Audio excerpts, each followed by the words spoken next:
आबा, आरक्षणाबाबत उपमुख्यमंत्री अजित पवारांनी मोठं वक्तव्य केलंय. जातीपातीचा नात्यागोत्याचा विचार करू नका असं अजित पवारांनी म्हटलंय. तसंच ज्याच्या त्याच्या मागणीनुसार किंवा आर्थिक परिस्थितीनुसार आरक्षण मिळावं यात दुमत नाही असं अजित पवारांनी स्पष्ट केलंय.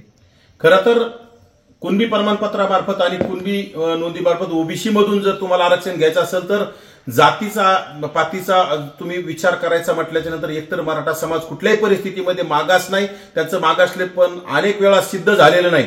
4 आयोगांनी मागासलेपण नाकारलंय, सर्वोच्च न्यायालयाने नाकारलंय, उच्च न्यायालयाने नाकारलंय. त्यामुळं मराठा समाजाला एकतर कुणबी सर्टिफिकेट मार्फत ओबीसी मधून आरक्षण देताच येणार नाही. आणि आर्थिकचा विषय जर म्हटलं तर त्यांच्यासाठी एससीबीसी आरक्षण 10% दिलेलंच आहे आणि ईडब्ल्यूएस सारखं आरक्षण त्याला दिलेलं आहे आर्थिक मागास असणाऱ्यांना. कारण याच्यामधून जर कुणबी प्रमाणपत्रामार्फत तुम्हाला जातीपातीचा विचार नाही करायचा तर मग तुम्ही जातीपातीचा विचार करायचा नाही म्हटल्याच्या नंतर आजपर्यंत मी तर म्हणतो अजितदादा असेल, शरद पवार साहेब असतील, ह्या सर्व लोकांनी जातीपातीचाच विचार करत आलात ना.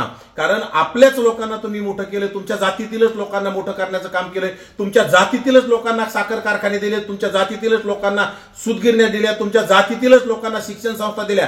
त्यामुळे तुमच्या जातीला तुम्ही खूप भरघोस मोठं केलेलं आहे. परंतु राहिला विषय शिक्षण आणि नोकरीतले आरक्षण तुम्हाला आम्ही कधी विरोध केला नाही, परंतु ते तुम्हाला ओबीसी मधून देता येणार नाही आणि त्यासाठी तुम्हाला मागासलेपण सिद्ध करावं लागतं. तुम्ही मागास ठरतच नाहीत. त्यामुळं अजितदादांनी काही जरी म्हटलं तर ह्या वक्तव्याचा निव्वळ चुकीचा अर्थ होतो.